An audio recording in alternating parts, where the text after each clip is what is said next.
کیا اجر ملے گا. خیر القرون کا واقعہ میں پیش کرنے جا رہا ہوں. خیر القرون وہ زمانہ ہے جو ہم بس رہے ہیں، وہ زمانہ نہیں. آنے والے اور پچھلے زمانے جتنے گزرا ہے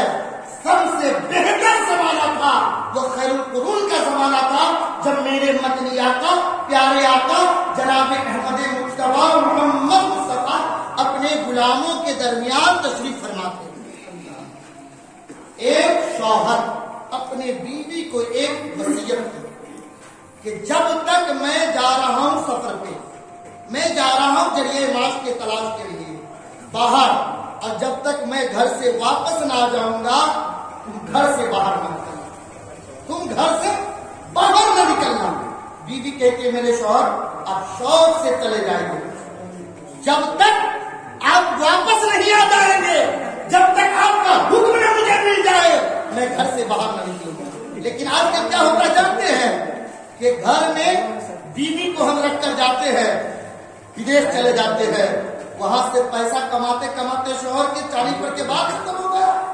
اور یہ پیسہ مٹکاؤ ملتا ہے، پورے مارکیٹ گھوم رہی ہے، مارکیٹ میں چکر لگا رہی ہے. میری ماں بہنوں، شوہر آپ کا شوہر پیسہ کماتا ہے بڑی مشقت کے ساتھ. آپ روپیے کی قدر کرو، اس لیے کہ آپ کے شوہر نے آپ کی ڈیمانڈ کو پورا کرنے کے لیے، آپ کی حاجت کو پورا کرنے کے لیے دوسرے کی نوکری کو برداشت کیا، گالی سنا، برا بھلا کہا، برداشت کیا، اپنے خون کو پسینہ بنا ڈالا. لیکن آپ ہو جو اس کے کمائے ہوئے پیسے کو چند منٹوں میں برباد کر دیتی ہو. یاد کرو خیر القرون کا واقعہ دیا. ایک شوہر نے اپنے بیوی کو وصیت کر دیا جب تک میں سفر سے واپس نہ آ جاؤں، جب تک تم میرے گھر سے باہر نہ نکلنا. اتنے میں کیا ہوا، وہ جانے والے چلے گئے. کچھ دن گزرا ہے، ان کے شوہر، ان کے ابو کی طبیعت خراب ہو گئی، لڑکی کے والد کو طبیعت خراب ہو گئی. آج بھی ہمارے بہو بیٹی ایسے ہے، شوہر کہے یا نہ کہے ایک مرتبہ خالی خبر مل جانی چاہیے بابا کو بخار لگ گیا ہے، ماں کی طبیعت خراب ہے، لیکن کہاں ساس ہے، کہاں سسر ہے، کہاں پڑھاتے ہوئے دوڑی ضرور چلتے.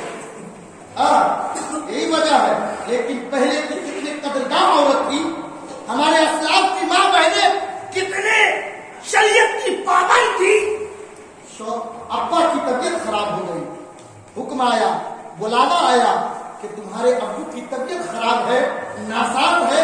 ذاکرے کا وقت ہے، جینے والا نہیں ہے، ابھی دنیا سے چلے جانے والا ہے. تمہارے باپ تمہارا نام لینے کا پکار رہا ہے، ایک مرتبہ تم اپنا چہرے کو لے کر چلے جاؤ، اپنے باپ کو دیدار کرا دو، باپ کا چہرہ تم دیکھ لو گی. وہ لڑکی ہے بڑی سوچ میں پڑ گئی، اور پڑھنے کے بعد اپنے ایک کاسب کو نبی کے بارگاہ میں بھیجی مسئلہ پوچھنے کے لیے کہ نبی کے بارگاہ میں جاؤ، ایسی ایسی بات ہے، میرے ابو کی طبیعت خراب ہے، میرے شوہر نے حکم دیا ہے کہ جب تک میں آؤں نہیں میرے گھر سے باہر نہیں نکلنا. اب یہ عورت کاسب کو بھیجی، کاسب نے نبی کو جا کر یہ سارے معاملہ رکھا. نبی فرماتے ہیں جاؤ اس مقدس خاتون سے کہنا کہ اپنے شوہر کے حکم پر عمل کرے. اگر بولیے سبحان اللہ. آپ کو سمجھ میں آ رہی ہے نا؟ میں اسی لیے کہہ رہا ہوں میری ماں بہنیں بھی گھر میں رسول نہیں ہو تو سنتی نہیں ہو کہ ہم جانتے ہیں، اس لیے کہ اس کو ملاپ سے کیا واسطہ، اس کو تو سمجھیے موبائل سے فرصت نہیں رہتا. ودیش گئے بچے کے بہانے پر فوراً بڑا کے پاپا، بچہ بہت روتا رہتا ہے،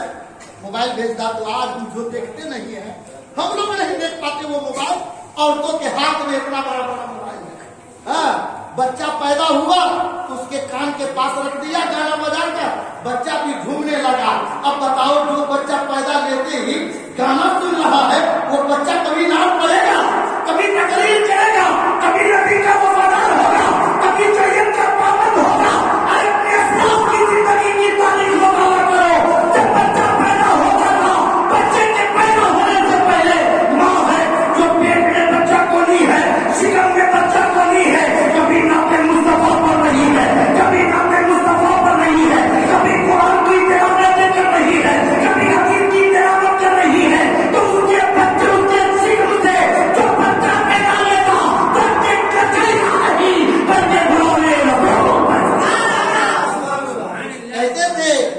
بچے کو سلاتے تھے ہماری ماں بہنیں تو کہتی تھی سو جاؤ میرے لال مصطفیٰ کہتے کہتے،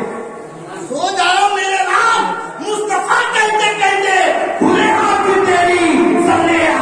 کہتے کہتے۔ یہی وجہ ہے آج تو ہماری ماں بہنیں اتنے نڈر ہو گئی کہ شوہر کے حکم تو کیا گھر پہ کسی کے نہیں، شریعت کا بھی پابند نہیں ہے۔ وہ عورت کہتی ہے میں نے حکم دیا،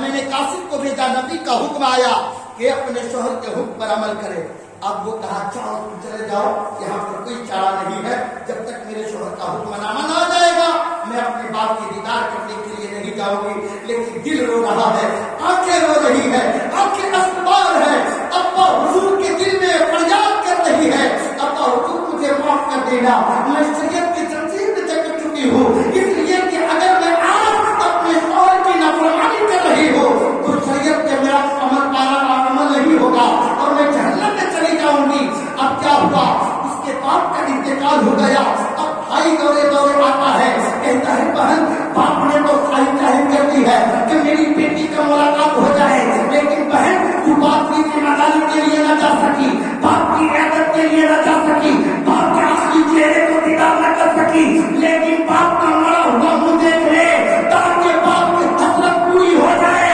مرنے کے بعد اس کو روح کو آرام مل جائے۔ بہن کہتی ہے ابھی تھوڑی دیر میرے بھائی رکو، اب ایک قاصد کو پھر نبی کے بارگاہ میں بھیجتی ہے، بھیجنے کے بعد نبی کا حکم آیا عورت سے کہو کہ اپنے شوہر کے حکم پر عمل کرتا رہے، اپنے باپ کی میت چلا جائے۔ اللہ کریم اب یہ عورت ہے، یہ خاتون ہے، آنکھیں رو رہی ہے، ساری دل رویا ہے، باپ کو دفن کر دیا گیا ہے، جب باپ کی ساری میں آنکھیں لگ گئی ہے، آنکھیں لگتی ہے، دل بیدار ہو جاتا ہے، خواب میں دیکھ رہا ہے آنے والا کوئی اور نہیں ہے بلکہ اس کا باپ ہے جو اپنے بیٹی سے کہہ رہا ہے اے میری بیٹی تم آنسو کیوں بہا رہی ہو، تم اپنے آنکھوں کو کیوں، تم اپنے آنکھوں سے آنسو کیوں گرا رہے ہو۔ بیٹی نے کہا ابا حضور آپ کے 2 مرتبہ آپ کا عیدہ آیا لیکن میں آپ کو عیادت نہ کر سکی، میں آپ کے آخری چہرے کو نہ دیکھ سکی، اس لیے کہ شوہر نے میرے اوپر حکم لگایا تھا، وصیت کر گیا تھا